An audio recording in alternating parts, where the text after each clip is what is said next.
Man, today we got the tragic real life story of Macaulay Culkin, bro. Kevin himself, man. Let's get it. For over 30 years, Home Alone has been a Christmas classic for Americans. Macaulay Culkin, who plays the role of Kevin, has entertained generations of families, always keeping the Christmas spirit alive. Oh, However, despite the massive success at such a young age, Macaulay never wanted this life. Being an actor was his father's dream that he forced upon his 7 children. damn, he Macaulay forced. just ended up being the most successful. Before age 13, he was fed up and wanted away from the spotlight. This was the catalyst that led to one of the most tragic downfalls Hollywood has seen in regards to child stars. Drugs, arrests, That's public crazy. I didn't know his dad was hard on him like that. Damn, he forcing them to do. Damn, he wasn't playing, huh? ridicule, a strange relationship with Michael Jackson. This is the story of Macaulay Culkin, the life he never wanted. Macaulay's parents, Kit and Patricia, had 7 children. Shane, Seven? Dakota, Macaulay, Kieran, Quinn, Christian, and Rory. The Culkins had a rough upbringing, to say the least. They lived in a railroad apartment in a tenement on East 94th Street and 2nd Avenue in New York City. The home was barely suitable for a couple. It was just a hallway with no separating doors except for the Damn. bathroom, which didn't even have a lock. It was not an ideal environment for children, but they kept having more babies. Macaulay, who also goes by Mac, began acting at age 4, appearing in roles on stage, on television, and in films throughout the 80s. He landed some pretty big hits, like Rocket Gibraltar and Uncle Buck. But Mac didn't exactly land those roles because of an inherent passion for acting. His father's dream was for his children to star in films, because he was a dancer/actor whose career was cut short. The peak of Kit Culkin's career was being an How extra y'all, how on y'all feel about that? Y'all feel like he was right to like push his kids and force them to do that? Or y'all feel like that was really the wrong decision? I ain't gonna lie. I feel like you should just let your kids like figure out what they want to do. Like, I mean, of course, you can encourage them to do, something that you might be interested in that you want them to get into. But I feel like let your kids make their own decisions. Like, don't force that on kids because, like, it could take a toll on them, like, on their mental health and shit. Because, like, in the film industry, especially, bro, it's a lot of work, son. Like, bro, I had experience like working in the film industry. Like, I really see like how actors and actresses feel like, and the shit that I was doing, I just had a production assistant gig, so like I could just imagine what the actors and shit go through, bro. Like, Broadway play West Side Story in 1961 and another small role in Hamlet in 1964. He had never experienced any sort of true fame or main character spotlight that he so longed for. His career was cut short over a small incident that he could not get past. So doing King Lear off Broadway. Right. He's playing Gloucester. Way off. Broadway. He's playing Gloucester, and Gloucester gets his eyes poked out. Yeah. So he is so into his part, he closes his eyes. And so he's doing the soliloquy, and he's getting closer and closer to the edge of the stage. Yeah. And he doesn't notice because he's so into the part, because he's blind. And then he spills into the first row. Yeah. And hurts himself. This is opening night. Yeah. And injures himself and can't do the rest of the run of the whole show. And apparently that was like the last acting gig he ever did, because it was quite embarrassing. Since Kit could not Damn. deal with the shame and embarrassment, he pushed his dream onto his children, starting with his firstborn son, Shane. Shane was supposed to be the actor/dancer that his father never was, so they just kind of brought Macaulay along with them to ballet classes, theater, and movie auditions. Max says that he was an afterthought. His brother Kieran also felt the same way. My parents were running a little theater, the Light Opera of Manhattan, and whenever a production needed a kid, they were like, "What age and what gender? We've got 7 of them right over here." Kieran felt that they were often used as onstage props. But to his father's surprise, Macaulay was a superior dancer, and producers were much more interested in him than Shane. He was daring, and if you can say a 6-year-old is daring, he just wasn't afraid to do anything. I mean, he'd do whatever you asked and more. Which led him to getting booked for almost every role he auditioned for. Once he landed Uncle Buck, which generated $67 million in the box office, the family's finances began to rely on what Mac was earning. Although Kit didn't see what everyone else saw in Macaulay, he knew Mac was his ticket to Hollywood, leading them to a role that was about to change their family's life forever. After a hectic start to a family trip to Europe, writer and producer John Hughes conceptualized the idea of Home Alone. While preparing for vacation, he wrote down a list of everything he didn't want to forget and jokingly added his children to that list. At that moment, he thought, what if I left my 10-year-old son at home? Bro, that's how easy ideas come about, bro. Like, just off that, he got that one minor idea and created a whole movie out of that. A movie that's gonna continue just being legendary for the next few years, bro. Like, that movie, Home Alone, bro. If you haven't seen Home Alone at this point, bro, just click off the fucking video, dog. Cause, like, what the fuck have you been, bro? But Home Alone, bro, that's goated, bro. Goated movie. One what if led to another, and while taking a break from packing, Hughes wrote 8 pages of notes that later developed into the screenplay of Home Alone. Since he previously worked on Uncle Buck with Macaulay, Hughes wrote the Home Alone script specifically for him to play the role as Kevin McAllister. Macaulay's blockbuster film, Home Alone, was released in November 1990 and became the 3rd highest grossing film of all time worldwide, behind E.T. and the Star Wars films. It earned nearly $500 million in worldwide box office. Its huge success even gave rise to a Hollywood phrase. To be home alone meant having your own movie's box office dwarfed by another wildly popular film. Macaulay basically became an A-list celebrity overnight. I mean, this is it, pal. You are a bona fide star as of right now. The #1 box office movie of the weekend. Nice to have you on the show. In that first interview, it kind of seems like he isn't really fazed about the success of the film. And although he could be nervous, he probably didn't care, because this was all just a basic routine for him. Did you have any say in whether or not you worked when you were young? Not really, no. Damn. Yeah. Like, it was, after a while, it became, like I said, a job, and it was, I never chose the projects. They were, like, my parents, like, essentially, like, chose them for me. So they were it was like, kind of good news, Macaulay. Yeah, exactly. Yeah, they called me You're gonna buy Macaulay. us a new house. yeah, there you go, And, like, I never read any of the scripts. Like, I would just read, like, the lines for, like, the next day or whatever. Like, I would, like, get the gist of what the movie was about, but then I just kind of show up and hit my marks, find my light, and recite my lines. So surreal. Bro, It's kind of just like no say so, bro. Like, they just came in with the script, man. Look, next script, get it popping, bro. Let's get it. Like, damn, bro. He was working his ass off.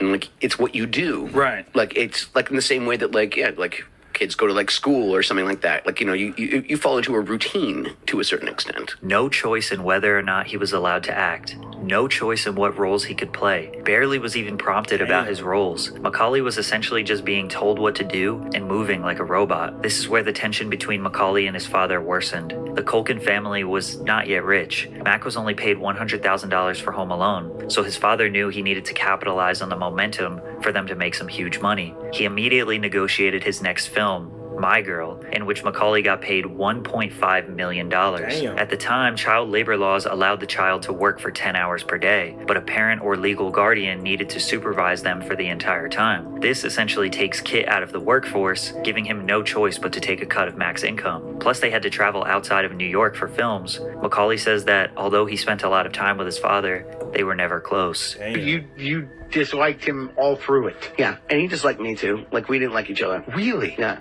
but then all of a sudden, imagine this man who you dislike, kind of thing, and he dislikes you. Now I become the sole focus of him when I start earning. So now all of a sudden I'm like, going around the country, like, locked in a room with a guy who doesn't like me, kind of thing. But at the same time, like, yeah, it's. Well, how does that? Why? I was kind of even like relatively jealous, I think, Sure. Oh, he was jealous. I think so. I everything that he tried to do. Being jealous of your kid is crazy though. Like, what the fuck? Like, that's why I said, bro, these dudes. I excelled at, like, before I was 10 years old. He was a bad man. Like, honestly, he was a bad man. He was abusive and, like, physically and mentally. Yeah. As if it couldn't get any worse, he also had to deal with the repercussions of fame. There would be times when Macaulay walked down the street only to be crowded by hordes of people. One time I wore a ski mask and I was walking down the street, This guy goes, I heard him just whispering, "Is that the kid from Home Alone?" I'm like, wearing a ski mask. Boy, You know, I better get my plans. I better get a facelift or something, you know. Nigga said One time, facelift. Mac pulled a hat low over his forehead in an attempt to look anonymous. A woman walked up, grabbed the cap off his head, peered at him, and said, "Yeah, it's him." And then, "You're not that cute." Mac couldn't What the hide from the fuck? world. Everyone thought he should be so happy because of this success. But none of his siblings could truly understand what he felt. But there was one person that could relate to Macaulay, and that man was Michael Jackson. Like Kit Culkin, Michael's father, Joe Jackson, through the same initiated a thing. plan to get his family out of poverty and into superstardom. Joe trained his children to dance and sing. If they made a mistake during rehearsals, he would beat them with the buckle end of a belt, an electrical cord, or a tree branch. Damn, More nigga. specifically, their father targeted Michael, maliciously teasing his appearance and breaking down his self-confidence. Macaulay and Michael lived a childhood where their fathers despised them, despite needing them to provide for their family financially. Michael was quite literally the only person Mac could relate to. But there was one obviously weird thing about this relationship. Michael was 33 years old, and Macaulay was 10. Over the years, Michael had Damn. befriended multiple children, inviting them and their families to his infamous Neverland Ranch, a full-blown amusement park at his estate. He hung out with these children and occasionally had sleepovers. Culkin's parents were fine with the friendship. Macaulay and Kieran visited Neverland Ranch often. Macaulay even says that he slept in Michael's bed about 10 times. So what happened at the house? That's what all these things It's, people you know, are that's concerned what's so about. weird, you know. What did happen? Nothing happened, you know. I mean, nothing really. I mean, we played video games, you know. We you know, played it at his Sleep in the amusement bed? park. Well, the thing is with that whole thing is that, you know, they go, "Oh, you slept in the same bedroom as him." It's like, I don't think you understand. Michael Jackson's bedroom is 2 stories. And it has like 3 bathrooms and this and that. So when I slept in his bedroom, yeah, but you have to understand the whole scenario. And the thing is, Bro, yeah, what y'all think? Y'all think Michael Jackson? I don't know. I don't think Michael Jackson did nothing to him or nothing. Like, I just feel like they had like a little genuine little bond. Like, I know the age gap was crazy though. That's a crazy ass age gap, but like, I don't know. I don't think Michael Jackson did nothing, but who knows, bro. Through all the ups and downs in Michael's life, Mac was there for him. Mac never publicly bashed him. He only has positive memories of the star. In 2005, he testified under oath that all accusations of sexual misconduct were absolutely ridiculous and untrue. Home Alone 2, Lost in New York, was the 1992 sequel to Home Alone that was another smash hit. Mac was paid $4 million for the film, and it earned more than $359 million in the Yeah, I box ain't lying, office. bro. Home Alone 2 hit different. I got Home Alone 2 over the first one. I ain't gonna lie, bro. This movie was so tough, son. They did their thing with this bitch. It's met with some criticism initially for having basically the same exact plot as the first one with some minor tweaks. But over the years, this film has become the most iconic and beloved of the series. The monstrous success leveled up the Culkins immensely. Macaulay was officially the most successful and highest paid child in Hollywood since Shirley Temple. And still Damn. to this day, I don't think there's a more iconic child star than Macaulay Culkin. His father, Kit, gained substantial influence in Hollywood because for studio executives to reach Macaulay, they needed to go through Kit. In 1993, Premiere Magazine rated Kit Culkin the 48th most powerful person in Hollywood, Damn, ahead of Michael Douglas and Eddie Murphy. Studio executives complained that Kit tried to use his power to seize creative control of Macaulay's movies. Because of this controlling nature, Kit was making enemies quickly. Little did they know that Macaulay Culkin's career at age 12 just peaked, and it was all downhill from here. Damn, The so his dad kind of played a part into that. Come on, bro, you really on some jealous shit. Like, bro, your son got all these breakout hit movies, and you on some hating shit, bro. Like, what? You fucking up relationships with people. You just fucking up everything, huh? Was a thriller where Mac plays the role of Henry, a psychopathic child who kills people. The film did $60 million in the worldwide box office, which seems like a massive step down since Home Alone, but considering a totally different movie genre and not based on Christmas, I would say it's still good numbers. Mac was still beloved for his acting, and most of the negative reception was based on the plot. By 1993, Macaulay was just tired and desperately told his father he needed a break. He just wanted to go to school. He said, "Yeah, sure." And the next thing I knew, I was on the next set doing the next thing, and it just kind of clicked in my brain. Okay, there's basically nothing I can do to make this stop. I was making God knows how much money, and Kit was making me sleep on the couch, just because he could, just to let you know who's in charge, and just to let you know if he doesn't want you to sleep in a bed, you're not going to sleep in a bed. The Nutcracker, Getting Even with Dad, The Pagemaster, Richie Rich. These next That four nigga movies was all released in working. 1994, and evidently, the world was sick of Macaulay Culkin. He was cashing in an $8 million salary for each film, which is equivalent to about $16.5 million in 2023 value. Richie Rich was the only decently successful movie at a $75 million worldwide box office, and that's because it's basically the same format as Home Alone. It became increasingly clear that Macaulay failed to find substantial I never saw Richie Rich. I never saw this movie before. outside of Home Alone. And then, my father and my mother finally, called it quits, which was one of the best things that ever happened. I was able to actually walk away from the business. I even wanted to take a break for a while, and eventually, I just was like, I'm done, guys. I hope you all made your money because there's no more coming from me, and it's Really? So now, but I guess I quit for 8 years. I mean, Yeah. At the moment, this was the greatest thing that happened to Mac, but it was the straw that broke the camel's back in his parents' marriage.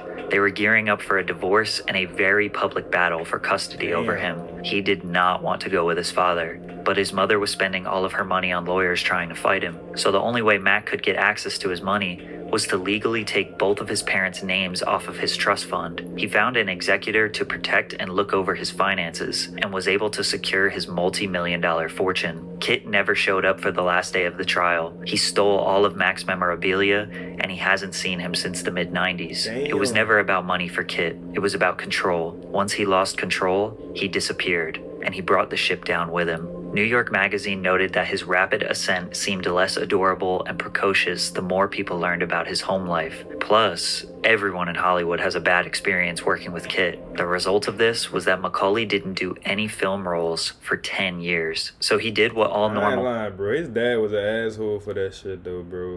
That's some real asshole shit, bro. Come on now. That's crazy, bro.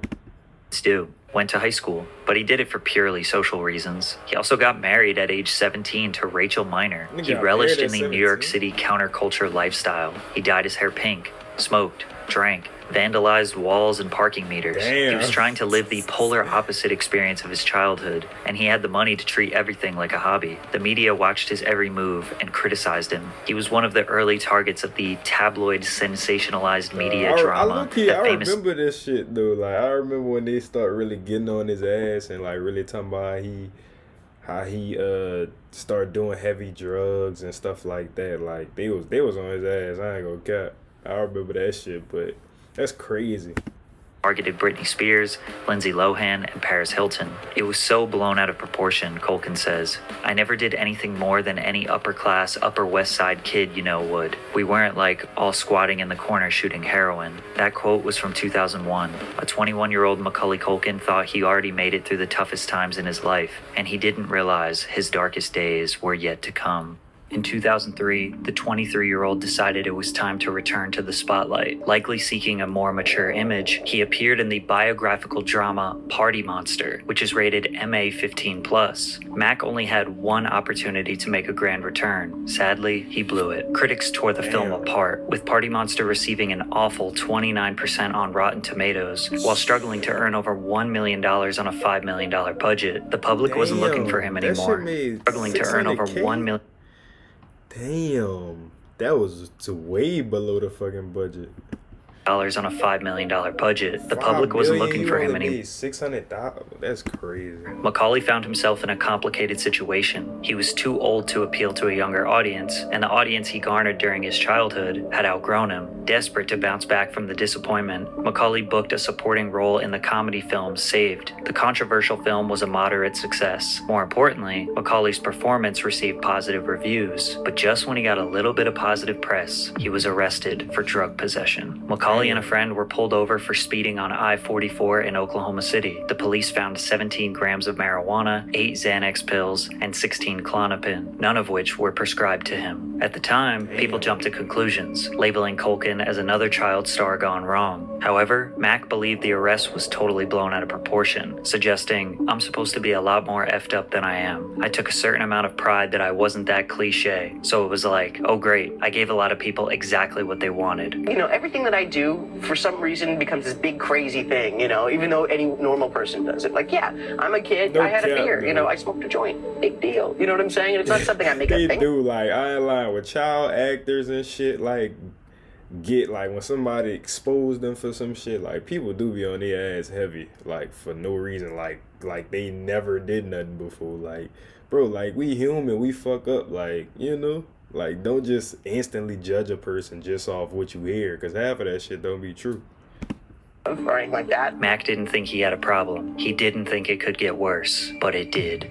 Macaulay got divorced from his wife in 2002 and began a relationship with Mila Kunis. They kept their personal lives very private. They both grew up as child stars and leaned on each other for emotional support. They didn't do press together and only rarely were photographed together, considering they dated for 7 years. After multiple failed attempts at coming back to the spotlight in early 2000s, he just stopped trying. Allegedly, Macaulay attempted to propose to Mila multiple times, in which she always said no. Then in 2008, he got floored with some tragic news. Macaulay Culkin's older sister Dakota was killed while walking home from Brennan's bar in West Los Angeles. She was struck by a vehicle. The driver immediately tried to render aid. She was taken to the UCLA hospital with massive head trauma and passed away on December 10th. There aren't very many pictures of Dakota since she stayed out of the spotlight. This was devastating news for the family. But to make it worse, him and Mila broke up. I had a horrible breakup.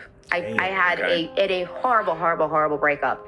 And I was horrible like, in that it made you were very sad over it. no, I fucked up. Like, I was an asshole in my 20s. Oh, okay. And I'll be the first to admit it. And that's kind of something that took me a Damn, long time to... I fuck with a woman who could take accountability, though, because it's so rare nowadays. Like, that's good she took accountability for her actions and not just blame men for everything. And be like, yeah, you know what? I was a dick, and I accept it, and I own it now. And it's fucked up what I did.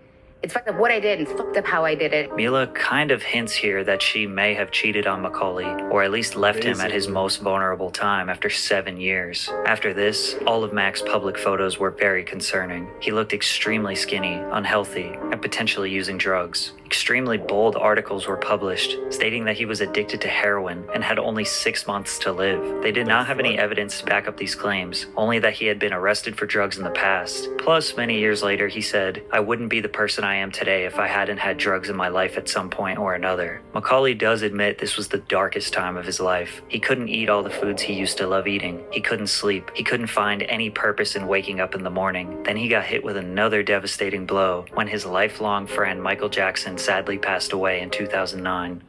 The darkness loomed over his head for many years. He still just wanted to be left alone, but the media took any chance they could to post something about the child star who's cursed. He started a comedy musical group called Pizza Underground, where he did pizza-themed covers of songs.